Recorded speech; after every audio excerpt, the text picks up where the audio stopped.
Now, whether it's a conversation with friends, family or colleagues, I'll just start the conversation now, some days the point we're trying to make falls on deaf ears. Sometimes you're glad they write our conversations for us. How can we talk so people really listen, like seriously really listen? The author of The Art of Conversation, Hugh Guyton, has a couple of great ideas. Good morning. Welcome to the show. Good to see you. Good morning.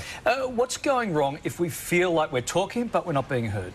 Well, I think that's the nub of it, Larry. It's counterintuitive. I think to be heard more, you actually need to be a better listener.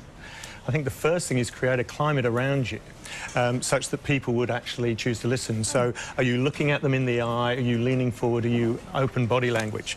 And really acknowledge what the other person is saying. I had a classic example of this morning. 7-year-old daughter doesn't want to go to school. And as I'm sure a lot of you appreciate, that can get fairly confrontational, and she's screaming and yelling. And if I didn't acknowledge why, if I didn't allow her the opportunity to express to me, she wouldn't have listened to me at all in terms of, you know, Daddy is taking you to school today because he really can't cancel a TV interview this morning. Right. But I had to allow her the opportunity. I had to show I was listening. I had to get down to her level. I had to be very calm in my voice. I couldn't allow myself to naturally, my instincts were to ramp up and say, we're going to school. Yeah, right. But, you know, I really had to acknowledge her and to listen. So, I mean, that's a really key point. OK, why didn't you want to go to school?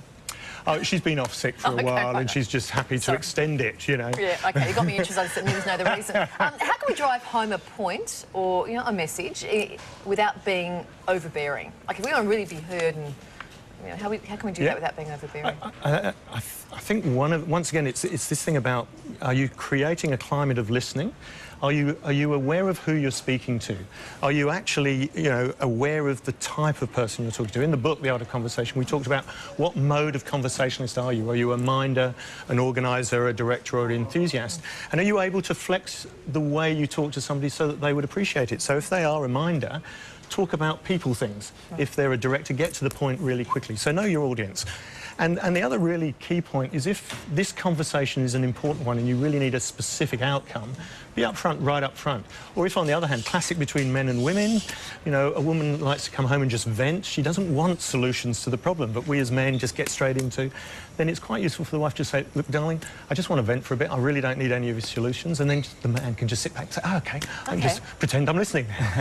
What about the glazing over? The person you're speaking to just kind of glazes over. What do you do?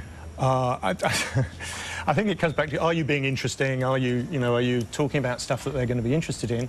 I think a great one, if they really are starting to, you know, look around the room and not listening, ask them a question. So force them to suddenly have to get engaged in the conversation just to be listening. And of course, if you know them really well, you can just say, am I just boring you? Okay. But if you don't know them, I think the best way is just ask them a question. Get them engaged. OK, so that works on one-on-one conversations maybe. What about a group situation? Group situation, yeah. I think, you know, you really get what you project in group situations. So I think if you want to be listened to, if you want to be heard, make sure you're projecting the right image. So if this is in a work-type scenario, then, you know, dress appropriately for that scenario. If you want to be taken seriously, you know, make sure you look the part. Also, recognise the voice is an instrument. It's more interesting if you use the instrument and the whole range and the breadth. So use the tonality and flex your intonation a little bit so that people are listening to you. Just being the loudest isn't going to necessarily mean you're the most heard. Great. Good to talk to you this morning. Great to be here. Thanks for having me. Tips as always.